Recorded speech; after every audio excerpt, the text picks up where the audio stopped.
बिस्मिल्लाहिर्रहमानिर्रहीम। अस्सलाम वालेकुम स्टूडेंट्स। प्रीवियस लेक्चर में हम लोगों ने डिस्कस किया था द ह्यूमन आई के उसमें इमेज की फॉर्मेशन किस तरह होती है, रेटिना, प्यूपल, आइरिस और कन्वर्जिंग लेंस की रिफ्रैक्टिंग सिस्टम जो है वो किस तरह होता है।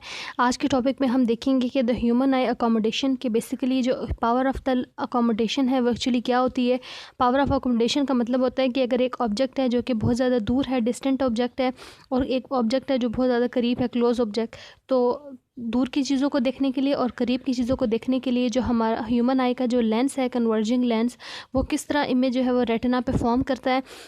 हम लोगों ने पढ़ा था कि कैमरा और आई में जस्ट ये फ़र्क होता है कि कैमरा में जो लेंस यूज़ होता है वो रिजिड होता है, जबकि ह्यूमन आई में जो लेंस है वो it is made up of the transparent see material से, मसल से मिलके बना होता है, जिसमें लाइट जो वो ईज़िली पास कर सकती है और वो फ्लेक्सिबल होता है। ठीक है, तो हम लोगों ने, और दूसरा ये कि कैमरा में जब इमेज की फॉर्मेशन होती है तो कैमरा में हम लोगों ने देखा था कि कैमरा में जो लेंस है, लेंस का और जो फिल्म यहाँ पे होती है, लेंस और फिल्म का जो ये डिस्टेंस है, इसको अकॉर्डिंग टू द ऑब्जेक्ट, यानी अगर दूर की चीज़ों की आपने पिक्चर लेनी है या करीब की चीज़ों की आपने तस्वीर लेनी है, तो उसके लिए जो लेंस है, ये वाला जो डिस्टेंस है लेंस का और फिल्म का, उसको हम according to the proper focus करने के लिए हम उसको चेंज कर सकते हैं, यानी इस लेंस को इनवर्ड और आउटवर्ड मूव कर सकते हैं। लेकिन ह्यूमन आई में इस तरह नहीं हो सकता। ह्यूमन आई में जो लेंस है और जो फिल्म तो नहीं होती, रेटिना पे इमेज जो है वो बनता होता है, शार्प इमेज। तो इस केस में जो सीलरी मसल्स होते हैं वो एक इंपॉर्टेंट रोल प्ले करते हैं। सीलरी मसल एक्चुअली क्या करते हैं, लेंस की जो कर्वेचर है, कर्वेचर ऑफ द लेंस, उसको कंट्रोल करते हैं। ठीक है, कर्वेचर ऑफ लेंस का मतलब है कि जो फोकल लेंथ होती है, कर्वेचर ऑफ लेंस का यही मतलब होगा कि जो फोकल लेंथ है वो किस तरह according to the distant object and close object focal length जो है वो लेंस की किस तरह चेंज होती है। इस प्रॉपर्टी को हम लोग कहते होते हैं बेसिकली पावर ऑफ अकोमोडेशन, और ह्यूमन आई अकोमोडेशन कहते होते हैं। ठीक है, तो अब हम लोग यहाँ पे चेक कर लेते हैं कि अगर दूर की चीज़ों को देखना है, डिस्टेंट ऑब्जेक्ट को देखना है, तो उस केस में जो सीलरी मसल्स होते हैं वो किस पोजीशन पे होंगे, कर्वेचर ऑफ द लेंस किस तरह होगा, फोकल लेंथ किस तरह होगी, और जो हमारे पास इमेज की फॉर्मेशन है रेटिना पे वो किस तरह बनेगी। ठीक है, ये हम देख लेते हैं। पावर ऑफ अकोमोडेशन पढ़ने से पहले हम यहाँ पे जस्ट एक रीकैप कर लेते हैं। हम लोग प्रीवियस लेक्चर में हम लोगों ने डिस्कस किया था कि थिकनेस, पावर ऑफ लेंस वाले टॉपिक में हम लोगों ने इजीली डिस्कस कर लिया था कि थिकनेस ऑफ द लेंस का फोकल लेंथ के साथ इन्वर्स रिलेशन होता है। Thickness of the lens focal length के साथ कैसे इन्वर्स रिलेशन होता है। ये जो पावर ऑफ लेंस होती है वो basically it is the inverse of the reciprocal of the focal length. ठीक है, अगर एक ऐसा लेंस है जो थिन है, ठीक है, तो उसकी फोकल लेंथ क्या होगी, लॉन्ग होगी। फोकल लेंथ का लार्ज होने का ये मतलब है कि वो कम रेज ऑफ लाइट को बेंड कर रहा होगा। ठीक है, यानी जो लेंस का डिस्टेंस है अगर इस तरह का है तो रेज ऑफ लाइट अगर उसके ऊपर इंसिडेंट कर रही है, क्लियर, तो वो कम रेज ऑफ लाइट को क्या करेगा, बेंड करेगा, यानी लेंस का प्रिंसिपल फोकस तक जो डिस्टेंस है वो क्या होगा, लार्ज होगा। ठीक है, और लेंस अगर थिन होगा तो इस केस में जो कर्वेचर है वो भी लेस होगा। कर्वेचर का मतलब है लेंस का ये वाला जो कर्व पाथ है ये क्या होगा, कम होगा। ठीक है, जबकि इसके रेसिप्रोकल अगर हम लोग देखते हैं कि हमारे पास एक लेंस है जो कि बहुत ज़्यादा फैटर है, थिक लेंस है, तो थिक लेंस के केस में उसकी जो फोकल लेंथ है वो क्या होगी, स्मॉल होगी, यानी वो ज़्यादा रेज ऑफ लाइट को बेंड कर रहा होगा, उसकी पावर ऑफ द लेंस जो है वो लार्ज होगी और उसका कर्वेचर भी क्या होगा, लार्ज होगा। की फिगर को आप इस तरह भी देख सकते हैं, ये एक लेंस है जो कि थिन लेंस है, तो ठीक है, तो ये कम रेज ऑफ लाइट को बेंड कर रहा होगा, यानी इसका जो कर्वेचर है वो क्या होगा, लेस होगा, लेस कर्व पार्ट होगा। अगर इस लेंस को देखें तो ये हमारे पास एक थिक लेंस है, इसका कर्व पार्ट जो है कर्वेचर बहुत ज़्यादा लार्ज है और इसकी जो फोकल लेंथ है वो भी क्या है, स्मॉल है। ठीक है, तो फोकल लेंथ स्मॉल होने का ये मतलब है ये ज़्यादा रेज ऑफ लाइट को बेंड करवा रहा होगा, इसकी पावर ऑफ लेंस क्या होगी, लार्ज होगी। अगर इस केस में देखें थिन लेंस के केस में, तो लेस कर्वेचर होने की वजह से वो लेस रेज ऑफ लाइट को बेंड करवा रहा होगा, उसकी फोकल लेंथ क्या होगी, लार्ज होगी। ठीक है, तो ये हम पावर ऑफ अकोमोडेशन में इसलिए पढ़ रहे हैं कि हम लोगों ने ये देखना है कि बेसिकली जो कैमरा है, कैमरा तो अभी हम लोगों ने बता दिया कि कैमरा किस तरह लेंस को इनवर्ड और आउटवर्ड मूव करवा रहा होता है अकॉर्डिंग टू द ऑब्जेक्ट। ठीक है, फिल्म के ऊपर इमेज फॉर्म करने के लिए। लेकिन जो हमारा ह्यूमन आई है, ह्यूमन आई में नेचुरली एक एडजस्टमेंट मैकेनिज्म होता है कि वो किस तरह एक ऑब्जेक्ट को जो है वो फोकस कर रहा होता है। ठीक है, उसका इमेज है वो किस तरह रेटिना पे फॉर्म कर रहा होता है, तो सीलरी मसल एक्चुअली कर रहे होते हैं। इस केस में जो सबसे इंपॉर्टेंट मसल्स हैं वो कौन से मसल्स हैं, these are the ciliary muscles. ठीक है, सीलरी मसल्स एक्चुअली क्या करते होते हैं कि वो हमारे पास कंट्रोल कर रहे होते हैं कर्वेचर को। ठीक है, लेंस का जो भी हमारे जो भी कन्वर्जिंग लेंस है, कन्वेक्स लेंस है, उसकी कर्वेचर को वो कंट्रोल कर रहे होते हैं। कर्वेचर कंट्रोल होगा तो उसके अकॉर्डिंग जो है वो focal length of the lens जो है वो उसको चेंज होगी। ठीक है, फोकल लेंस की किस तरह चेंज होगी according to the object, distant object है या क्लोज ऑब्जेक्ट है, वो हम यहाँ पे अभी रे डायग्राम से चेक कर लेते हैं। ये एक डिस्टेंट ऑब्जेक्ट जो है वो बहुत ज़्यादा दूर है, it is the far away from the eye, तो इसकी जो डेविएशन होगी लाइट की वो बहुत ज़्यादा क्या होगी, कम होगी लेंस की, ठीक है।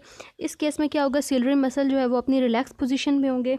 जब सिलरी मसल जो है वो रिलैक्स पोजीशन में होंगे तो लेंस जो है वो क्या करेगा, इसकी जो फोकल लेंथ होगी, जब सिलरी मसल्स एक्चुअली क्या कर रहे होते हैं, लेंस की कर्वेचर को कंट्रोल कर रहे होते हैं, focal length of the lens को अकॉर्डिंग टू द ऑब्जेक्ट जो वो कंट्रोल कर रहे होते हैं, ठीक है।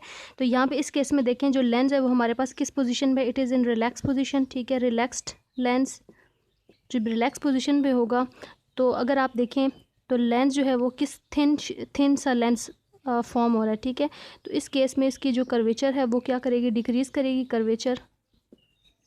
कर्वेचर जो सिलरी मसल्स है वो लेंस का कर्वेचर को डिक्रीज़ कर देंगे। जब कर्वेचर डिक्रीज़ हो जाएगा तो फोकल लेंथ का हम लोगों ने कर्वेचर के साथ देखा था, इन्वर्स रिलेशन होता है। फोकल लेंथ उसकी क्या होगी, लार्ज होगी, और जब फोकल लेंथ लार्ज होगी तो यहाँ पे इमेज देखें, रेटिना पे तो बन रही है एक नॉर्मल बिल्कुल सही आंख के लिए हम यहाँ पे देख रहे हैं, ठीक है। फोकल लेंथ किस तरह लार्ज है, ये लेंस का अगर यहाँ देखें, ये इधर तक डिस्टेंस देखें तो ये हमारे पास एक फोकल लेंथ बन रही है। फोकल लेंथ इस केस में क्या होगी, लार्ज होगी, ठीक है।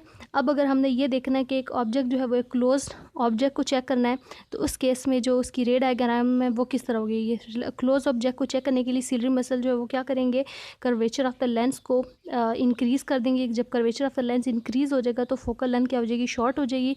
शॉर्ट होने का मतलब है ज़्यादा रेज ऑफ लाइट जो वो बेंड करेंगी, पावर ऑफ द लेंस क्या होगी, इस केस में लार्ज होगी। अगर इस केस में देखें तो फोकल लेंथ लार्ज होने का मतलब ये है कि कम रेज ऑफ लाइट को वो बेंड करवा रहा है, ठीक है।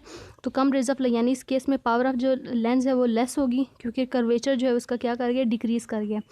कर्वेचर किसने डिक्रीज़ किया, सिलरी मसल्स ने। लेंस का कर्वेचर जो है वो एडजस्ट करता है अकॉर्डिंग टू द ऑब्जेक्ट। ये तो इस केस में देखें कि रेज ऑफ लाइट जो है वो किधर फोकस हो रही है, रेटिना पे फोकस हो रही है, और एक हमारे पास किसी भी जो एक दूर ऑब्जेक्ट है, डिस्टेंट ऑब्जेक्ट है, उसका एक शार्प इमेज जो है वो रेटिना पे बन रहा है, ठीक है।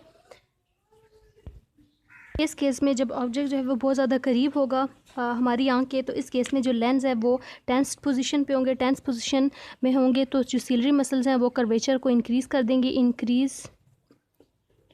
Increases the curvature of lens, ठीक है। Curvature of the lens increase हो गया तो फोकल लेंथ, अगर आप यहाँ पे चेक करें फोकल लेंथ, ये लेंस का इधर फोकस तक जो डिस्टेंस है दिस इज़ एफ। तो इस केस में और प्रीवियस केस में आप चेक करें तो इस केस में जो फोकल लेंथ है वो क्या होगी, शॉर्ट, ठीक है। कर्वेचर अगर उसका इंक्रीज़ है तो उसका मतलब है वो ज़्यादा रेज ऑफ लाइट को बेंड करवा रहा है। तो जब रेज ऑफ लाइट ज़्यादा बेंड होगी तो पावर ऑफ लेंस क्या होगी, लार्ज होगी इस केस में, और फोकल लेंथ उसकी शॉर्ट होगी, ठीक है। क्लियर। तो ये वाली जो प्रॉपर्टी है जिसमें लेंस जो है वही सेम लेंस जो हमारी आंख में यूज़ हो रहा है, जो हमारी आंख में होता है कन्वर्जिंग लेंस, ये एक नेचुरल फिनोमेना है जिसमें कर्वेचर ऑफ द लेंस जो है वो थ्रू सिलरी मसल्स किस तरह अपनी पोजीशन को ऑब्जेक्ट की डिफरेंट पोजीशन पे किस तरह कर्वेचर जो है वो ऑफ द लेंस चेंज होता है, फोकल लेंथ चेंज होती है। ये एक नेचुरली मैकेनिज़्म है जो अल्लाह ताला की तरफ से है। इस दोनों केसेस में हम लोगों ने देख लिया, ठीक है। तो ये जो वेरिएशन होती है फोकल लेंथ की, फोकल लेंथ के चेंज होने की of the eye lens to form the sharp image on the retina, this is basically call power of accommodation या ह्यूमन आई अकोमोडेशन कहते हैं। ये यंग पीपल में बहुत लार्ज होती है और जैसी जैसी एज बढ़ती जाती है तो उसमें ये जो अकोमोडेशन है वो डिक्रीज़ होती है जाती है। फिर उसके बाद इस अकोमोडेशन में कुछ डिफेक्ट्स भी होते हैं जिसको हम लोग आई ग्लासेस में कुछ डिफरेंट लेंस, कनकेव लेंस या कन्वेक्स लेंस यूज़ करने की वजह से इस अकोमोडेशन को ठीक कर सकते हैं, ठीक है। वो हम आगे पढ़ेंगे कि ह्यूमन आई का नियर पॉइंट और फार पॉइंट क्या होता है। दूसरा ये डिफेक्ट ऑफ विजन देखेंगे कि short sightedness and long sightedness जो है वो क्या होती है और उसको किस तरह जो है वो उस डिफेक्ट ऑफ विजन को हम लोग करेक्ट कर सकते हैं, ठीक है। वो अपने नेक्स्ट लेक्चर में डिस्कस करेंगे।